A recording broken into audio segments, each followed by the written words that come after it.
This video is brought to you by Shrinkit, an innovative app that allows you to compress video files to a size smaller than 80% of their original size. Visit shrinkit.app to download it from the App Store today. Now I'll try to outline the 30-day test I want you to make. Keep in mind that you have nothing to lose by making this test and everything you could possibly want to gain.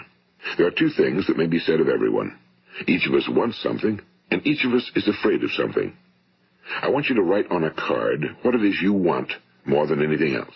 It may be more money. Perhaps you'd like to double your income or make a specific amount of money. It may be a beautiful home. It may be success at your job. It may be a particular position in life. It could be a more harmonious family. Each of us wants something. Now write down on your card specifically what it is you want. Make sure it's a single goal and clearly defined.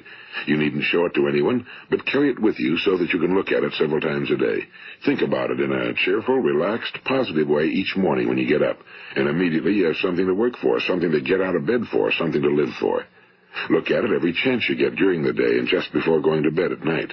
And as you look at it, remember that you must become what you think about, and since you're thinking about your goal, you realize that soon it will be yours.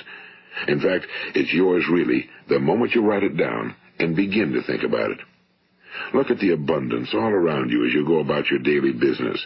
You have as much right to this abundance as any other living creature. It's yours for the asking.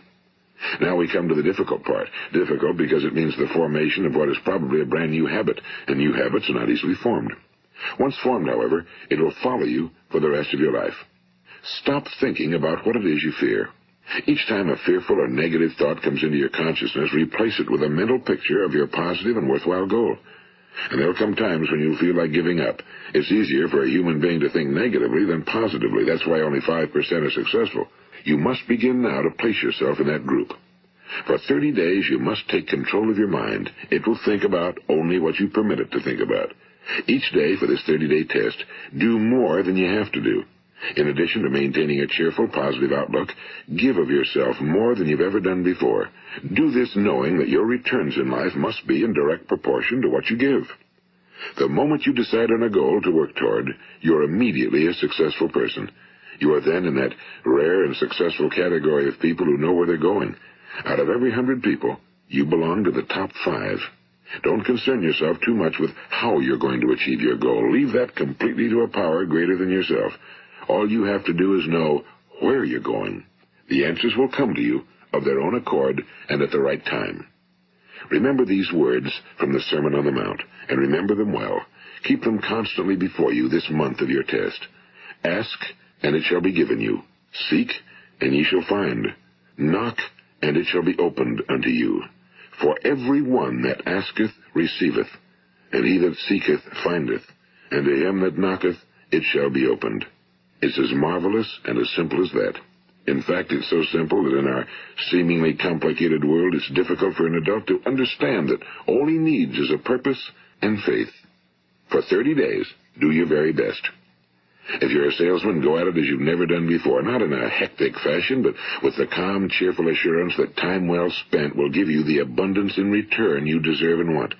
If you're a homemaker, devote your 30-day test to completely giving of yourself without thinking about receiving anything in return, and you'll be amazed at the difference it makes in your life. No matter what your job, do it as you've never done it before for 30 days. And if you've kept your goal before you every day, you'll wonder and marvel at this new life you've found. Dorothea Brand, the outstanding editor and writer, discovered it for herself and tells about it in her fine book, Wake Up and Live. Her entire philosophy is reduced to the words, act as though it were impossible to fail. She made her own test with sincerity and faith, and her entire life was changed to one of overwhelming success. Now, you make your test for 30 full days. Don't start your test until you've made up your mind to stick with it. You see, by being persistent, you're demonstrating faith. Persistence is simply another word for faith. If you didn't have faith, you'd never persist. If you should fail during your first 30 days, by that I mean suddenly find yourself overwhelmed by negative thoughts, you've got to start over again from that point and go 30 more days. Gradually, your new habit will form until you find yourself one of that wonderful minority to whom virtually nothing is impossible.